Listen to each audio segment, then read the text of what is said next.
சுத்தமான பாலோட அட்ரஸ் என்னன்னா கண்ட்ரி டிலைட். அத நான் சொல்லணும். சரி சொல்லி இது ஆப்ல தான் ஆர்டர் பண்ணணும்.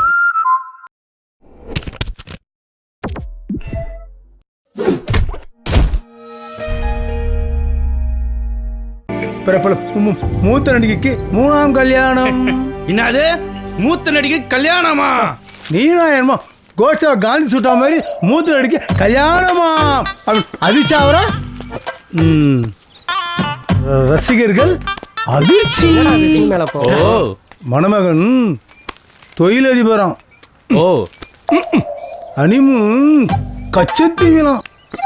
இந்த கும்பல் மாற்றம் இந்த வயசுல இதெல்லாம் தேவையா? அப்புறம் குத்துது கொடிதேன்னு சொல்லிக்க வேண்டியதுதான். என்ன பாக்குறீங்க பாருங்க. அவ்வளோ என்ன அதிர்ச்சி ஆகுறான்? 3வது திருமணம், தொழிலதிபரை மணக்கும் பிரபல நடிகை. இதில் என்னங்க தப்பு இருக்குது? முதல் கல்யாணம் பண்ணாங்க, அது சரியாக வரலன்னு சொல்லிட்டு 2வது கல்யாணம் பண்ணாங்க. அவங்க போதாத நேரம் அதுவும் சரியாக அமையல. இப்போ 3ஆவதாக கல்யாணம் பண்ணுறாங்க. வேறு எந்த துறையிலையும் 3ஆவதாக கல்யாணம் பண்ணவங்க யாருமே இல்லையா? அவங்க ஒன்றும் லிவிங் டுகெதரில் வாழணும்னு ஆசைப்படலையே, முறையாக கல்யாணம் பண்ணி வாழணும்னு தானே ஆசைப்பட்றாங்க. இதில் என்னங்க தப்பு இருக்குது? சினிமாக்காரங்கனாக்கும் ஒன்று தலையில் தூக்கி வச்சு ஆடுறீங்க, இல்லை அப்படின்னாக்கும் தரையில் தூக்கி போட்டு மிதிக்கிறீங்க.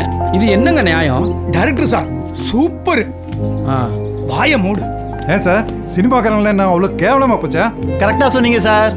முன்னெல்லாம் சினிமா ஃபீல்டு தான் ரொம்ப மோசமான ஃபீல்டுன்னு சொன்னாங்க. ஆனால் இப்போ ஐடி ஃபீல்டு எல்லாத்தையும் தூக்கி சாப்பிட்டுடுச்சு. சனிக்கிழமை ஆனால் ஈஸியாக பக்கம் குடும்பத்தோட போக முடியுதா? நீ பொறுமையாடுறா. எல்லாம் கழிச்சடிங்க. அவ சோத்துக்கே வழி இல்லாமல் இருக்கான். இவனுங்க வீக்கெண்டுன்னு சொல்லி குமாலம் போட பண்ணுற செலவு ஒரு குடும்பத்தோட மாச வரும். நிறுத்துங்க. சினிமாக்காரர் முறைச்சாருனதும் ஐடி பக்கம் வந்துட்டீங்களா? என்ன தெரியும் உங்களுக்கு ஐடி பத்தி? லட்ச லட்சமா சம்பாதிக்கிறாங்க, பொறுப்பே இல்லாம செலவழிக்கிறாங்க, அதானே?